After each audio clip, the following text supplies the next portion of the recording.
আসামিকে বাংলাদেশে আনার ব্যাপারে কি পদক্ষেপ নেওয়া হবে? কারণ অভিবাসী আইনে ভারত গতকালকে ওই 2 আসামিকে 14 দিনের রিমান্ড দিয়েছে, যেটা বিরল ঘটনা।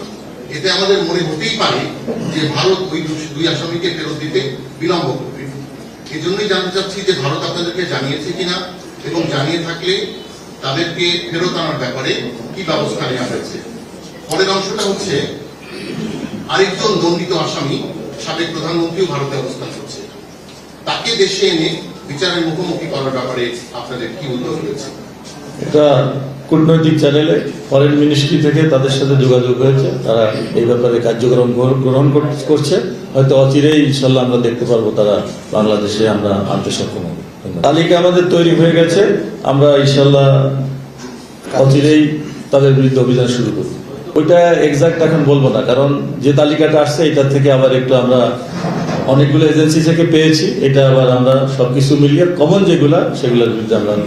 আসলে দেখেন, সরকারি দায়িত্ব পালনের ক্ষেত্রে সারা পৃথিবীতেই আছে দায়িত্ব, কর্মকালীন সময় তাদের কাজের জন্য ডিস্টার্ব বা ক্ষতি না হয় সেই জন্য কিন্তু তারা সেপারেট প্রেস ব্রিফিং এর ব্যবস্থা করে। আমরাও সেটা করব, বাট আপনাদের যদি ওরকম কোনো ইমার্জেন্সি থাকে সেটা আমাদের সাথে যোগাযোগ করলে আমাদের প্রেস উইং থেকে আপনাদের সকল তথ্য সরবরাহ ভূমিকা রাখার জন্য গুরুত্বপূর্ণ ভূমিকা পালন করে থাকে। তো জনগণ যদি ল অ্যাবাইডিং হয়, আমাদেরকে বিভিন্ন রকমের রাজনৈতিক প্রশ্ন অনেক সময় করা হয়, এগুলো আমি বলবো আপনারা আমাদেরকে কোনো রাজনৈতিক ব্যাপারে প্রশ্ন করবেন না। আমাদের সঙ্গে শুধু আইন শৃঙ্খলা রক্ষা এবং আপনাদের সাথে যে সেবা দেওয়ার সম্পর্ক, সেই ব্যাপারেই আপনারা কথা বলবেন। তাহলে হয়তো পুলিশ এক সময় দেখবেন যে তারা কোনো রাজনৈতিক স্লোগানও দিবে না, রাজনৈতিক কর্মকাণ্ডেও জড়িত হবে না।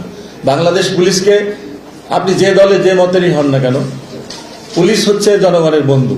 কোনো ধরনের অপরাধ বা সে যদি কোনো ধরনের ভিকটিমের শিকার হয়, অন্যায় শিকার হয়, তার মূল জায়গাটা প্রথমে কিন্তু পুলিশ। সেই জায়গাটা আমরা অলরেডি আমি বলেছি আপনাকে বক্তৃতায় যে আমরা প্রত্যেক সদর থানাকে জেলার জিরো কমপ্লেন থানা হিসাবে প্রতিষ্ঠা করতে চাই। সেক্ষেত্রে এটা একটু বুঝায় বলা দরকার আপনাদেরকে যে কোনো ধরনের মানুষ থানায় আসুক না কেন, তার যদি আমরা আইনের আওতায় নাও আসে, তাকে 1 কাপ কফি খেয়ে বা চা আপ্যায়ন করে তাকে আমি বিদায় দিতে চাই, যাতে পুলিশের বিরুদ্ধে কোনো কমপ্লেইন না থাকে। কারণ আমাদের থানায় যেখানে মানুষ যায় সেখানে রিসিপশনটাই খারাপ, আপনারা দেখেছেন। এইটার পরিবর্তন চাই, তাহলে দেখবেন। আর আপনাদেরও সহযোগিতা চাই। আপনারা ভালো কাজের অ্যাপ্রিসিয়েট করেন, খারাপ কাজগুলো আপনারাও নিন্দা করেন, এইটাই আসলে সমাজে হওয়া উচিত। আমরা সেইভাবেই কাজ করে যাব। আপনাদের সাথে আমাদের যে জনগণের দূরত্ব, আমাদের সাথে আপনাদের বিশ্বাস যে ভঙ্গ হয়েছে, দীর্ঘ 17 বছরে তারা যে কার্যক্রম করেছে, এটা কিন্তু বাংলাদেশের সব পুলিশ এর সঙ্গে জড়িত না। হাতে গোনা নেতৃত্বে কয়েকজন ছিল, তাদের নিজস্ব স্বার্থ সিদ্ধির জন্য রাষ্ট্রের যে দায়িত্ব পালন করা উচিত ছিল সেটা না করে তারা যে কাজ করেছে, এই জন্য পুলিশের তো দুর্নাম বদনাম হয়েছে। অলরেডি আমি আপনাদেরকে বলেছি যে নির্বাচনে আমাদের একটা সুযোগ হয়েছে যে আমরা জনগণের কাছে যাওয়া। আমরা বাংলাদেশ পুলিশ এবং অন্যান্য আইন শৃঙ্খলা বাহিনী যে বাংলাদেশের জন্য সঠিক কাজ করতে পারে তার প্রমাণ আপনারা পেয়েছেন। ইতিহাসের সব থেকে নিরপেক্ষ, গ্রহণযোগ্য এবং বিশ্বস্ত একটি নির্বাচনের মাধ্যমে একটা গণতান্ত্রিক সরকার প্রতিষ্ঠিত হয়েছে। এই সরকারের ভালো কাজ করার জন্য আপনারা সহযোগিতা করবেন, আমি এই আশাবাদ ব্যক্ত করছি।